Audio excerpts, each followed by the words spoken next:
You know what I wish they would teach you in life growing up?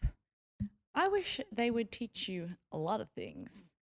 I think so many key things that I really would have liked to know growing up and being an adult, things that I discovered. I would have liked to know that. I would have liked a pre-warning, pre-warning from maybe my parents. They could have given me a better heads up. My schooling, like the education system. Um, yeah, just the government giving a bit more insight into real adulthood for the young ones out there. Let me delve into this. Before I do though, I want to share with you guys a horror story that I had from Bangkok. I was recently there for a week. And so I was working and then just like traveling around and exploring, going out to the malls. I was generally based around like the Sukhumvit area. Anyway, so one night Alex had like something else to tend to, so he couldn't have dinner with me. So I was like, cool, this is my night. I'm gonna like do my own thing. So I planned to like go shopping and then eventually go to like dinner and then have a facial at like 9 p.m. So I set out on the day like lunchtime and I went to go eat like Burmese food, which I love. So I used to live in Myanmar and I haven't been back to Myanmar in a really long time, slash eaten Burmese food in a really long time. So like there's a lot of Myanmar people that live in Thailand. So I was like, you know what? My perfect opportunity to go out there and eat some Burmese food. So I went to a place kind of nearby to the hotel and I got like nanjito and lepeto. It was super tasty, but I was very full because I kind of was too excited and I just finished like both plates of food. It was quite a lot. So I just like wasn't feeling that hungry. Plus for the rest of the like trip before that meal, I'd been eating like a lot, like just crab fried rice, like everything, just going a bit ham. And you're at the point where your body is just like no longer hungry. Like you don't feel that feeling of hunger. I don't know that. Like that's no longer a familiar feeling. That is how I felt. So I decided to just like walk around. So I went shopping and I was like desperate to buy clothes in Bangkok. You know, when you're like, I'm here, I'm present, my wallet is open, take my money, give me something to buy. But I feel like every time I'm in that mood and I go and shop, I never find anything. Anyway, so I didn't find anything for the whole week that I was in Bangkok. I came back empty handed. I came back with like 7 kilogram case as it was. I flew Air Asia and didn't even have to try and like move stuff around to take less stuff. Anyway, so I head off on me shopping trip, and then I was like, it kind of got to like around 6 p.m. and I was like, you know what? I'm gonna time this perfectly. I'm gonna eat like something in the mall. But everything that I was looking at, I just like couldn't really find anything that was enticing me. I was like, too heavy. Wasn't feeling like Thai food at that point. Wasn't feeling like Asian food, Western food. So I decided to just eat an acai bowl, being the basic bish that I am. So I was like, yeah, I just want something refreshing and light. I'll just get an acai bowl. So I went to this place in Central World and I sat down and was just ordered my acai bowl.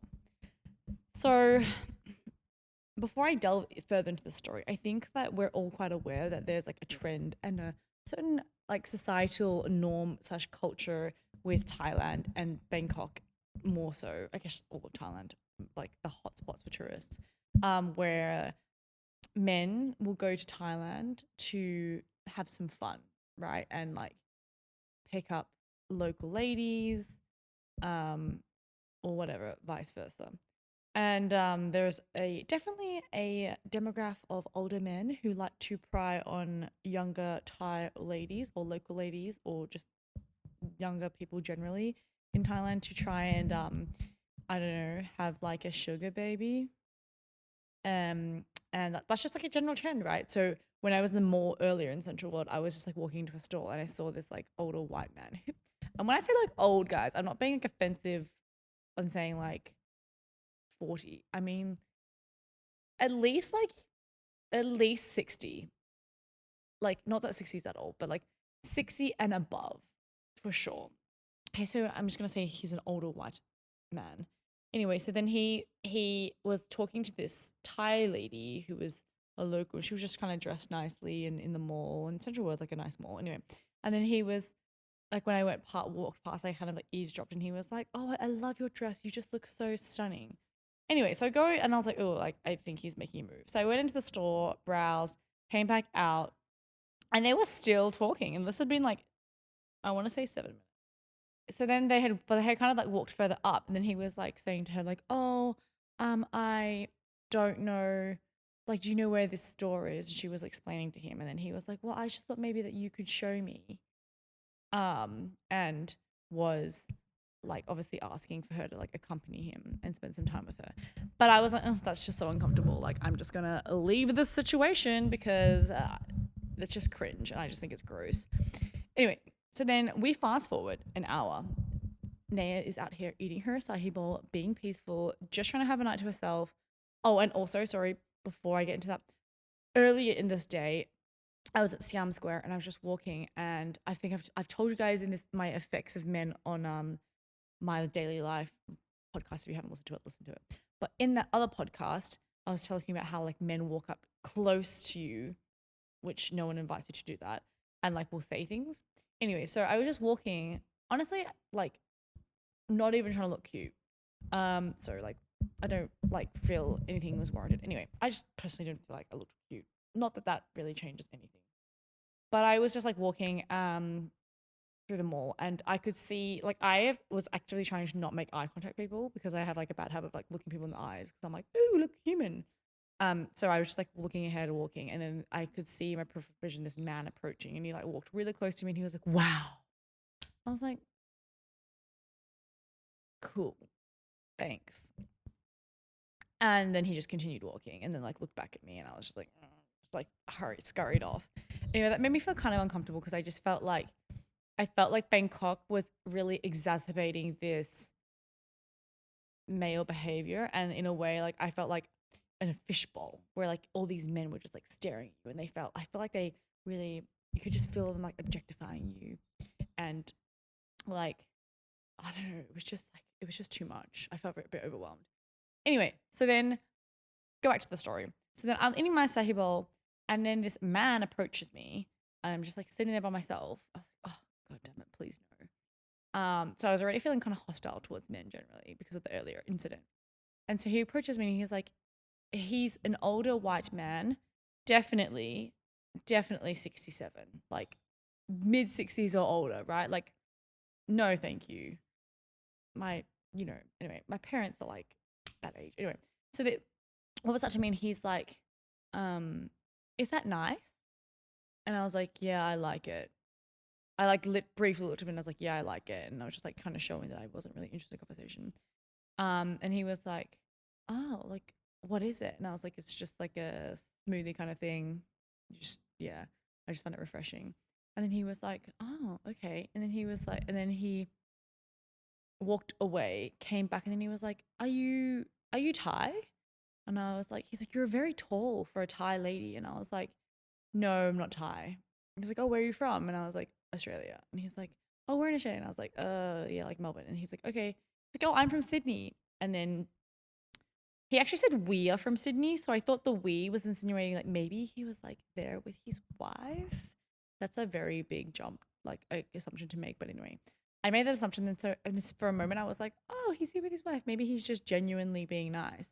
So now I was like, oh, cool. Like, yeah, it's quite cool here right now. And he was like, yeah, it's like start talking about the weather, whatever. And then I was like, cool. Like, kind of just like, ended the conversation. And then he was like, walked away, came back again, and was like, sorry, are you married? Sorry to be so forward, but you're the most beautiful girl I've seen in Thailand. And I was like, my soul was just shriveling up inside. I felt so ick. Like the ick level was about 120%. No, it was just like infinite. It was just wasn't into it. Anyway, then he was like, and I was like, yeah, I'm married. And then he was like, oh, I should have known. He's like, sorry. He's just like, you're just so beautiful.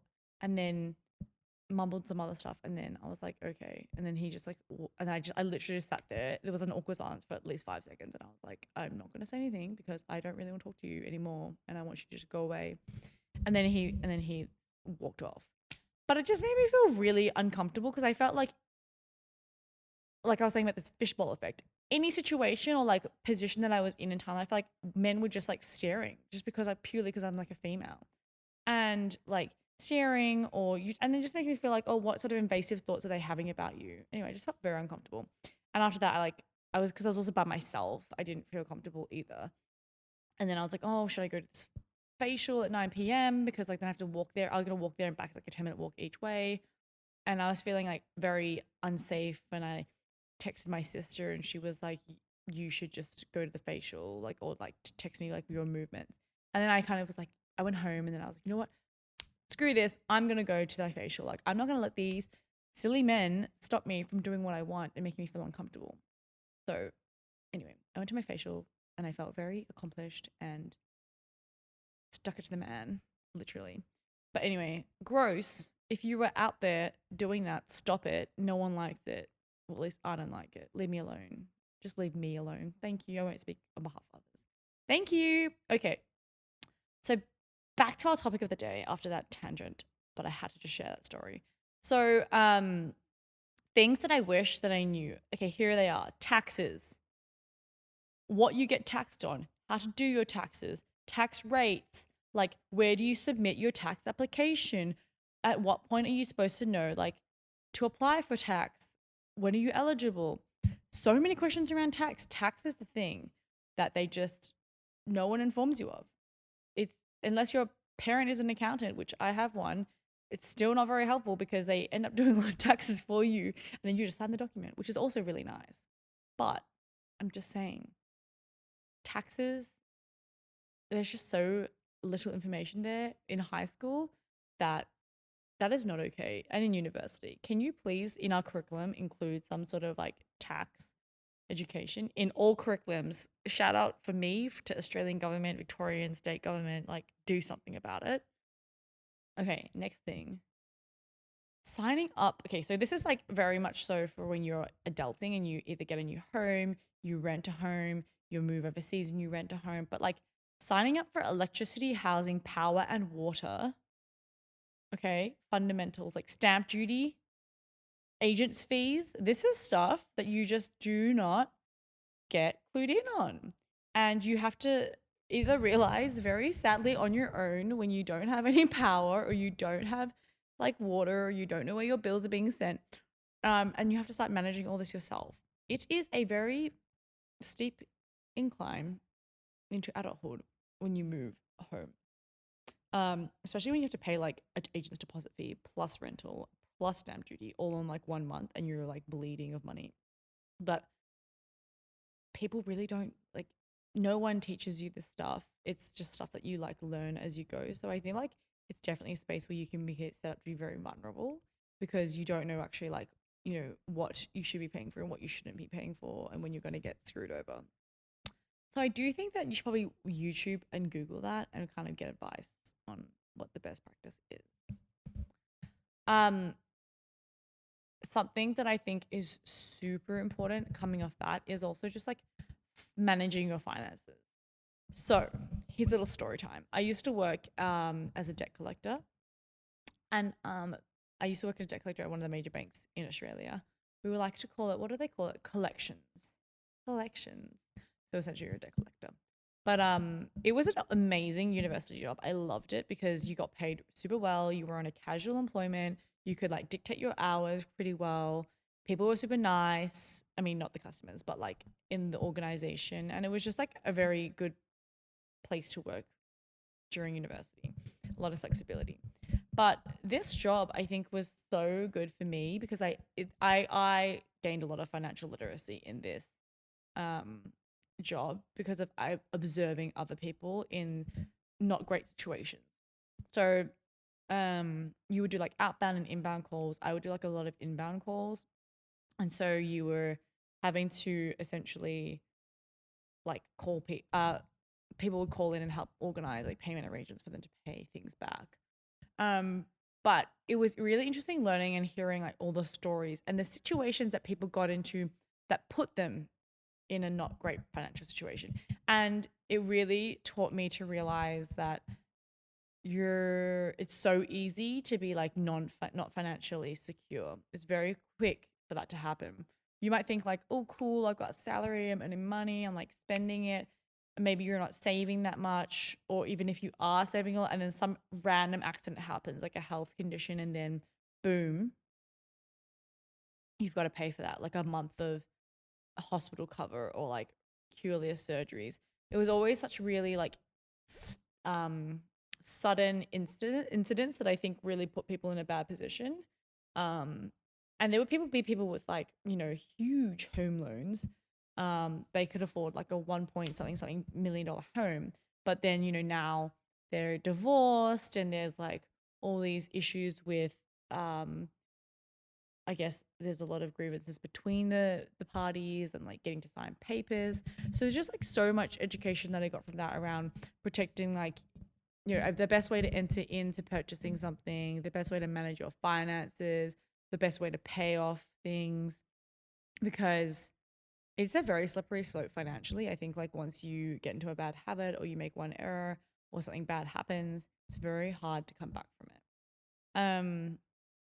I think also growing up in my household, for some reason, my mom like definitely made it seem like as if having a credit card was like a really scary thing. And I think it was kind of valid that she did that because it made, when I was 18, I think when I was working, they offered me, well, maybe 19 or 20, but they offered me like a $6,000 credit card based on my income. And I was like, what it like I could so easily just like go into arrears in this and just like fall into debt because they were definitely lending me more money than I really realistically could like sustain. So I think it was warranted that my mom was trying to make me feel fearful of credit cards, and she was always like just debit card and cash. But mind you, she's also that Asian mom that's like really good at, oh look, there's a deal, you can get this many points if you set up this credit card, and just like jumps to different banks. So um I think it's just like that job was so insightful for me and taught me so much for my future, and just being like, I think it's just the reality of life financially if you're not being smart about your money.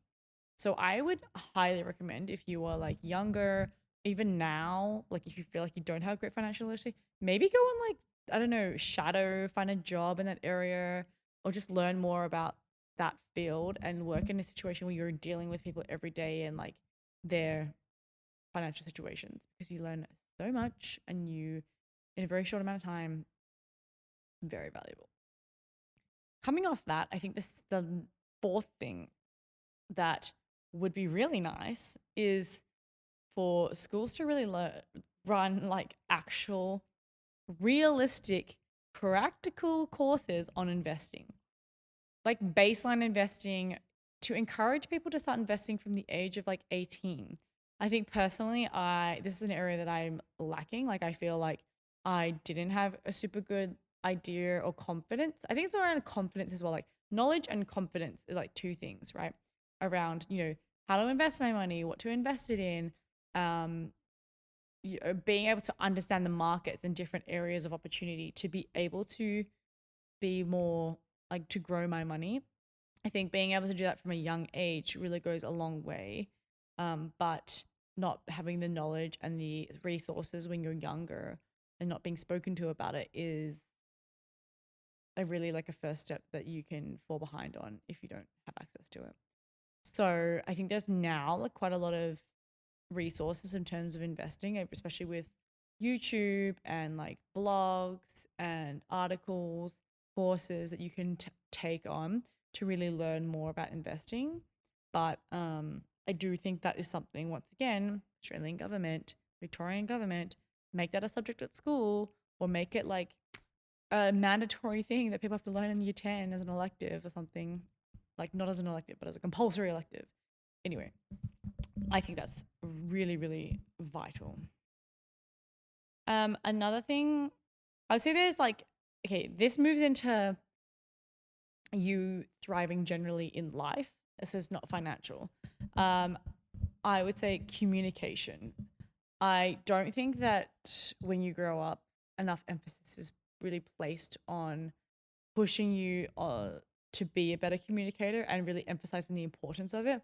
I think it's amazing if you're in high school and suddenly you have a passion or a natural intuition towards like debating, right? Or public speaking and anything to do with public speaking generally.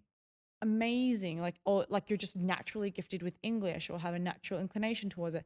Amazing. So happy for you. But for people who don't and struggle through that, like not having the outlets or support or fundamentals to communicate is really crippling to your adult life. And I think especially your career. I genuinely think that like being smart and a super high achieving, high functioning intellectual is useless unless you can communicate.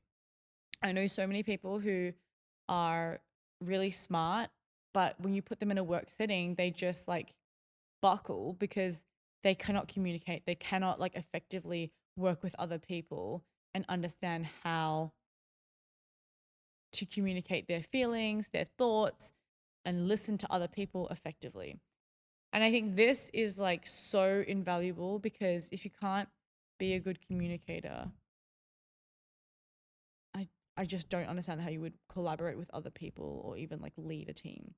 But you know what's amazing? So many people in the working like professional industries are really suck at communication. And that's what leads to very like toxic workplaces, um, poor delivery of work, I don't know, toxic companies, people who like doing dodgy ass things. It's all just like a lot around communication. Um, so I think a way to navigate that if you are younger or you're raising kids is to get your kids to start working at a really young age, and put them in environments that, you know, different to what their normal daily life is. Go and work at it. For me, I went and worked at an ice cream store, a shoe store, a debt collecting. What else did I do? Oh, a juice store. You know, all these different environments where you had to just learn to work with other people from a lot of different backgrounds, and it really just grows you as a person. It gives you lessons in empathy, compassion, listening, communication. So vital. Um, so yeah, I think communication is a huge one. I once again think that they should make like debating or public speaking or just yeah, maybe just public speaking a fundamental course needed to be done between the ages of year like I went from year 9 to year 10, you know, like so valuable.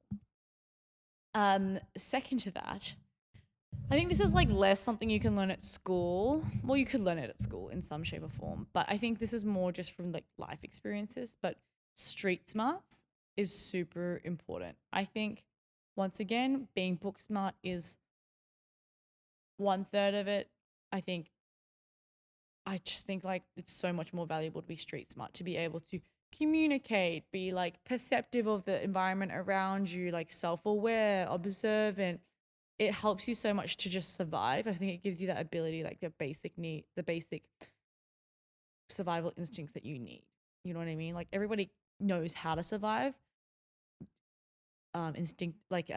instinctively without even realizing it. But like are enough people put into situations where they actually have to do that? Probably not. So I think this is something you really grow with, like through travel and experiences through travel. I think the more you travel, the more you can grow your street smarts. But I also think just once again, like my other point, the more different situations you are put in outside of your comfort zone, the quicker you will learn all these skills that help you be like a street smart person.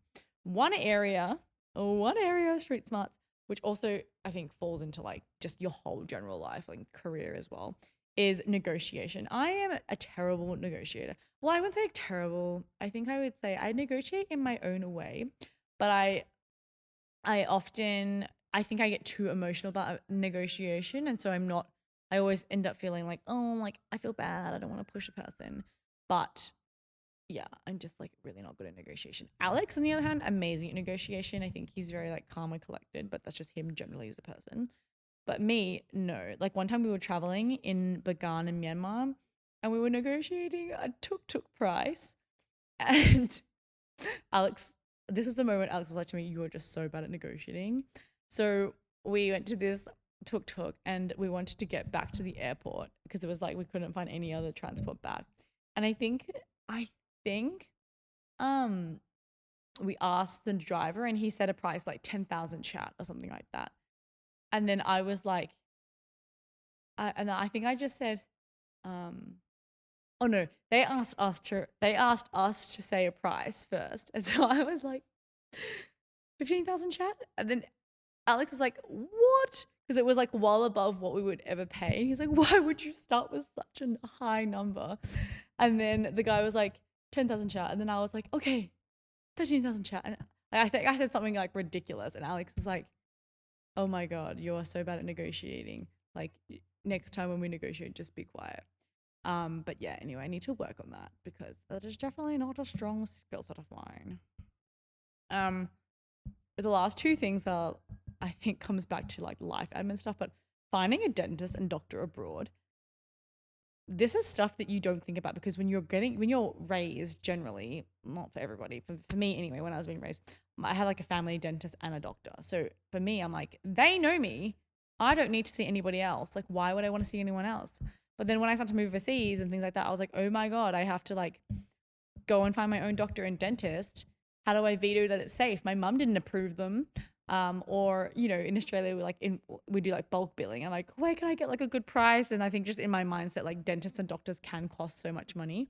So it was something I fretted about a lot. But I think um I was talking to a colleague the other day about this, and we're like, can't like our families just always be doing our doctor and dentist appointments for me? Like my mum should still be booking my dentist and just tell me the date and I'll rock up. It's just that life admin stuff that's just way too stressful, but also really not that stressful. And the last thing is insurance, playing on like, the healthcare space again. But insurance, like travel insurance, life insurance, I don't know, home and property goods insurance, that is another place because I think you don't get informed about it enough. So you honestly don't know like where and when are you getting ripped off. How am I supposed to assess your quote and know that that's a good price? Just tell me what my mum used to pay and then I'll pay the other part. I'll pay the same amount or like I'll use that as a like a benchmark. But anyway, I think it's funny because I think these are things that you grow to learn as you become like more adult, more of an adult, not more adult, more of an adult, but it's not the pleasant things that you like to do. It's not the fun adult stuff. It's definitely like the boring and rough stuff, which I think that they could improve and make better if they would just educate us on that when we were younger. What I would say is I have a theory that they don't teach you these things in like high school or primary school. Not that you would really learn about taxes in primary school, but you don't learn about these things in high school because I or university that much. Because I genuinely believe the government is out to get us and wants us to be like less educated on this. Because from a government perspective, wouldn't you want to be able to have people like need you and like I guess need it helps open up the space for like certain businesses to educate on it or for banks to be able to make money off fees and arrears. Anyway, I just think there's something going on up there in the masses. So get ahead of it and educate yourself on these things.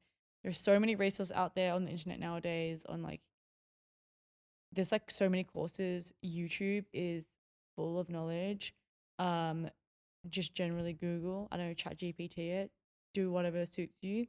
But these are things that I feel like you should really try and get ahead of, especially if you're transitioning into adulthood or you have kids. Help them get savvy on this stuff ASAP. Pronto al dente. Um, okay. Thanks guys for listening. I will catch you in the next episode. Bye.